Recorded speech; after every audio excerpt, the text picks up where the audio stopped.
ఏం మాట్లాడతారా అని చెప్పి అక్కడ యాంకర్, హీరోయిన్లు, సోషల్ మీడియాలో మీ అభిమానులు చాలా అంటే చాలా ఆత్రంగా వెయిట్ చేశారు. అండ్ నా టెన్షన్ ఏంటి తెలుసా అండి, అక్కడ మిక్సింగ్ అవుతుందా, వాళ్ళు అక్కడ ఏం చేసేస్తారో అని టెన్షన్ పడుతుందా.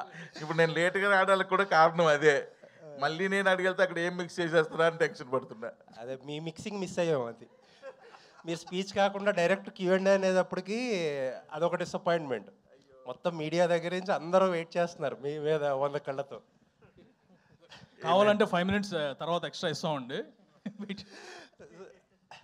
సో లాస్ట్ టైం రవితేజ గారితో మీ సినిమా గురించి రకరకాలుగా ఏ ఒపీనియన్ ఉన్నా సరే ఒక రకమైన మ్యాజిక్ పార్ట్లో శ్రీలీల గారితో ఒక మ్యాజిక్ చేసేసి పాస్ అయిపోయారు. ఈసారి ఏంటి ఆ మ్యాజిక్ ఏముంది మజాకాలు? సార్ చెప్తాను సార్.